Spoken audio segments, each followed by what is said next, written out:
بسم الله الرحمن الرحيم الحمد لله رب العالمين والصلاة والسلام على نبينا محمد وعلى آله وأصحابه وسلم تسليما مزيدا ثم أما بعد إخوة الكرام السلام عليكم ورحمة الله وبركاته إخوة الكرام عند أهل السنة والجماعة القرآن كلام الله سبحانه وتعالى غير مخلوق ce qui fait partie vraiment des fondements même de la foi aussi et de ce qui doit faire partie en fait plutôt des bases même de ce à quoi le croyant doit croire fondamentalement concernant Al-Qur'an, kalam Allah subhanahu wa ta'ala, il y a le fait que le Qur'an est quelque chose qui est incréé. Cela ne fait pas partie de la création d'Allah subhanahu wa ta'ala, la parole d'Allah azza wa jal. Quel est le but visé en cela? أن الله سبحانه وتعالى تكلم بالقرآن وسمعه منه جبريل عليه السلام ونزل به على النبي صلى الله عليه وسلم وبلغه إياه. Al-Qur'an, et cela parce que beaucoup de gens malheureusement s'égarent sur le sujet et commettent aussi le grave péché d'être conscients des fois de dire cette parole ou bien des fois par ignorance de la prononcer. C'est-à-dire de croire que le Qur'an, la parole d'Allah subhanahu wa ta'ala, fait partie des choses que Allah azza wa jal a créées. Alors que le Qur'an est le fait que Allah subhanahu wa ta'ala a parlé, que cela a été entendu par Jibril alayhi salam et qu'ensuite il a révélé sur le prophète Mohammed sallallahu alayhi wa sallam qu'il a transmis. Tu vois, c'est très important. Pourquoi? Allah subhanahu wa ta'ala kullaha ghayru makhluqah. Tous les attributs d'Allah subhanahu wa ta'ala ne sont pas créés. Allah a créé les cieux, la terre, créé les êtres humains, créé tout cela, mais ses attributs, mais sa parole, Al-Qur'an est incréé. وكلام الله سبحانه وتعالى من هذه الصفات ومنه القرآن فلذلك قال العلماء إن القرآن غير مخلوق لأنه كلام الله سبحانه وتعالى الذي هو صفة من صفاته. C'est pour cela que l'unanimité des savants, qu'est-ce qu'ils disent? La parole d'Allah subhanahu wa ta'ala est une parole donc, qui émane de lui, qu'il a exprimée, mais qui est incréée. Et cela fait partie des attributs d'Allah subhanahu wa ta'ala. Parce que vous saviez qu'il y a encore des gens ou des groupuscules de personnes qui pensent que le Coran est créé. Qu'Allah a créé sa parole, le Coran, comme il a créé les êtres humains, comme il a créé la terre, les cieux, le paradis, l'enfer, ainsi de suite. Et donc ça fait partie des choses fondamentales. Que le mu'min, il comprenne cela. Que le mu'min, dans son cœur, il analyse cette chose-là. Par contre, amma af'al al-ibad, fama khuluqah. Alors que tu sais, les actions des adorateurs d'Allah azza wa jal, nos actions, nos œuvres à nous, elles sont créées par Allah subhanahu wa ta'ala. Tu vois la différence? وقال جل في علا والله خلقكم وما تعملون. Allah jalla fi ula, qu'est-ce qu'il nous dit? Nous vous avons créé ainsi que vos œuvres. C'est un fondement parmi les fondements, tellement important que l'adorateur d'Allah jalla fi ula doit faire la différence entre ce qui a été créé par Allah parmi les actes des adorateurs, les adorateurs et tout cela, et le fait que ses attributs et sa parole, qu'est le Coran, elle est incréée. Tu vois? كلام الله سبحانه وتعالى الذي تكلم به ابتداء وسمعه منه جبريل عليه السلام ونقله إلينا النبي صلى الله عليه وسلم فهذا صفة الله سبحانه وتعالى غير مخلوقة بحروفه وكلماته وكذا صوته الذي تكلم الله سبحانه وتعالى به ابتداء وسمعه منه جبريل عليه السلام. La parole d'Allah azza wa jal, c'est une parole qui provient de lui, qui émane d'Allah subhanahu wa ta'ala. Elle a été entendue par Jibril alayhi salam. Elle nous a été transmise par le prophète Mohammed ibn Abdullah alayhi salatu wa salam. Tu vois? Cela fait partie des attributs d'Allah qui sont incréés. Sa parole, comme le son, le fait qu'Allah jalla fi'ala a parlé, et le fait que lorsqu'il a parlé, cela est entendu, a été entendu, tu vois, par Jibril alayhi salam. C'est très important de comprendre cela. Ça émane d'Allah jalla fi'ala, est entendu et révélé est descendu au prophète Mohammed par le biais de Jibril alayhi salam.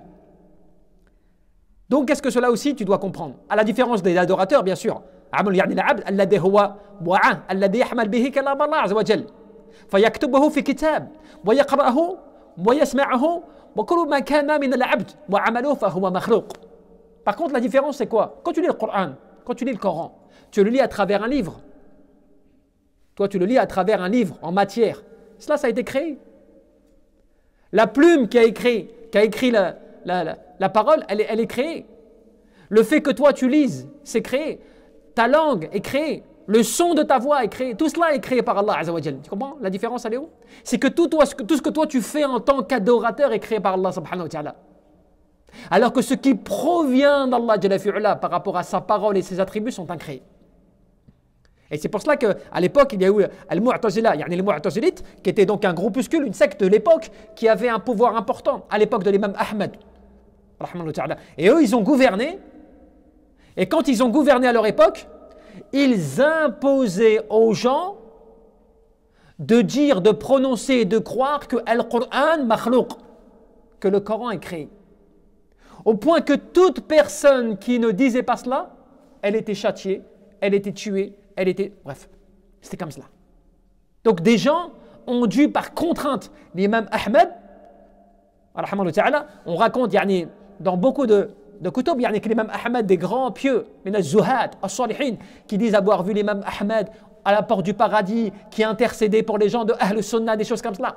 Et on lui a posé des questions. Et ça fait partie de des songes salih, pieux, tu vois, que des grands savants, des éminents en fait ont rapporté, tu vois. Certains même ont témoigné eux-mêmes l'avoir vu cela, tu vois, dans un rêve. De dire, j'ai vu l'imam Ahmed qui était à la porte du paradis et il était en train d'intercéder pour les gens de la Sunna pour qu'ils puissent entrer fil Jannah. Et puis certains disent, on a posé les questions à l'imam Ahmed, Ya Ahmed, pourquoi est-ce que tu as cette position? Pourquoi est-ce que tu es à la porte du paradis? Pourquoi il t'a été accordé, subhanallah, de faire rentrer Bishafa'a par une intercession comme cela, les gens au paradis fil Jannah?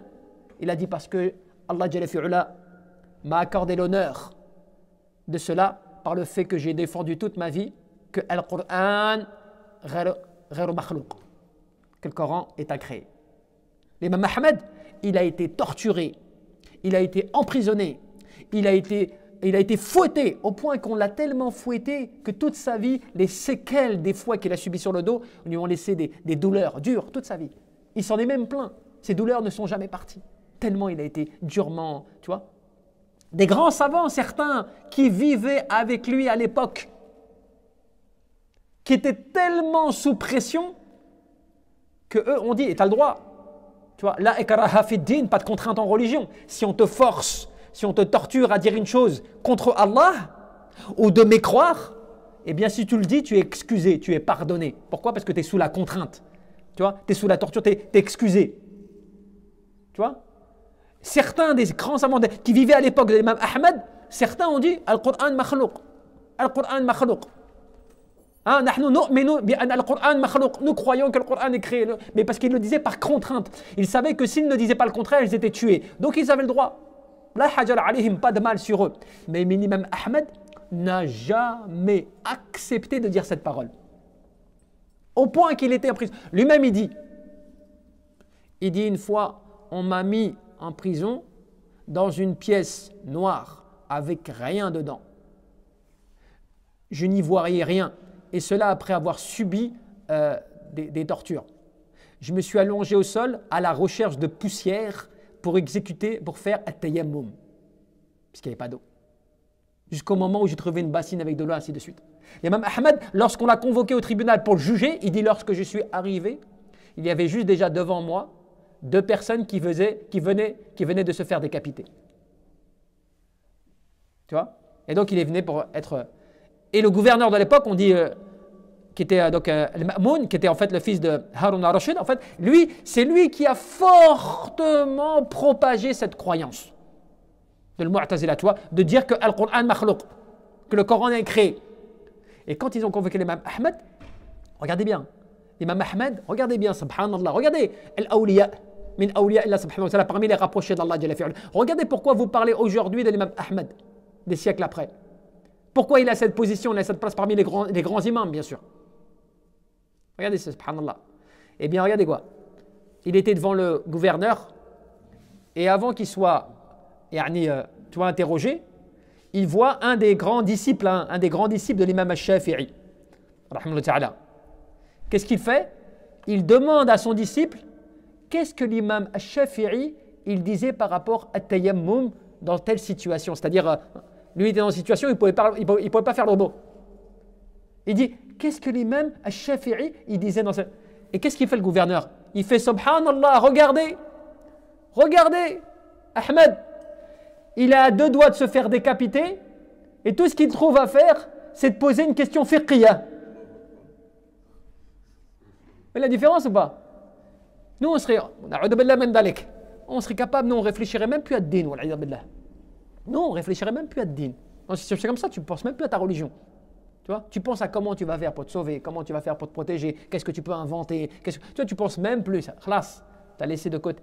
Lui, le gouverneur lui-même, il a regardé Ahmed, il est à 2 doigts de se faire décapiter et il pose une question fiqhiyya. Subhanallah. Tu vois? Et ça, c'est ça, les rapprochés d'Allah Jalla fi'ala. Lui-même, le gouverneur, il dit, Ya Ahmed, si simplement tu répondais oui à la question, Al-Qur'an, makhlouq. Na'am am la? Est-ce que oui ou non? Et lui, le gouverneur dit, si tu répondais juste oui, on ferait des du'a pour toi et j'ordonnerais à tout le monde présent ici de faire du'a pour toi. Allah.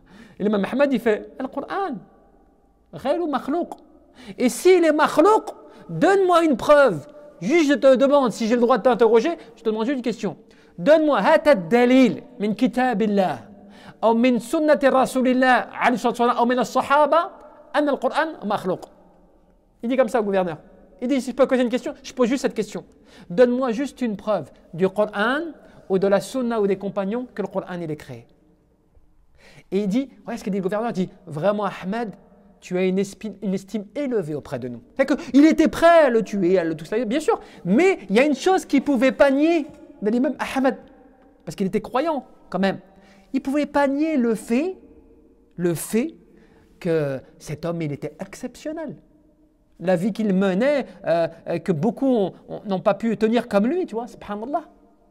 On dit même que lorsqu'il était tu vois, comment dirais-je, il avait été emprisonné, il était avec certains, les gens l'entendaient faire du'a, en train de faire du'a pour le hakim, pour le gouverneur.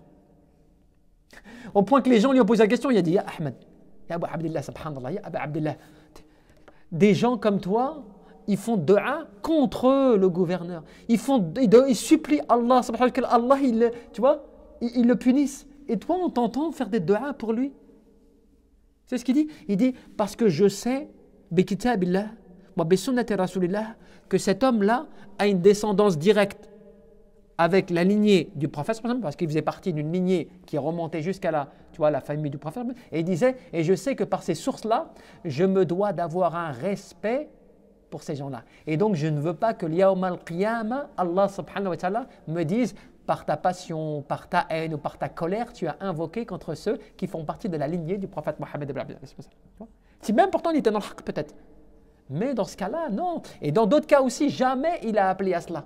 Et cela, tu l'as dans beaucoup des grands ulama, des grands imams, subhanallah, qui ne perdaient jamais l'objectif final. Pas sur le moment, l'objectif final. Plaire à Allah Azza wa Jal et défendre la cause. C'est pour ça que, subhanallah, Cheikh al-Islam Ibn Taymiyyah, qu'est-ce qu'il te disait? Il te disait, إذا قرأنا القرآن فإنما نقرأه بأصواتنا المخلوقة التي لا تماثل صوت الرب. Il dit, nous lisons le Coran, nous le récitons par nos voix qui sont créées et qui n'est pas le même son qu'Allah subhanahu wa ta'ala. Tu vois? فالقرآن الذي نقرأه هو كلام الله مبلغا عنه لا مسموعا منه وإنما نقرأ بحركاتنا وأصواتنا الكلام كلام الباري وصوت يعني الصوت القاري. Il dit, le Coran que nous lisons, qui est la parole d'Allah subhanahu wa ta'ala, qui est incréée, c'est la parole dont Allah Jalla fi'ala nous a accordé donc de recevoir, de lire. Et tout ce qui provient de nous est créé.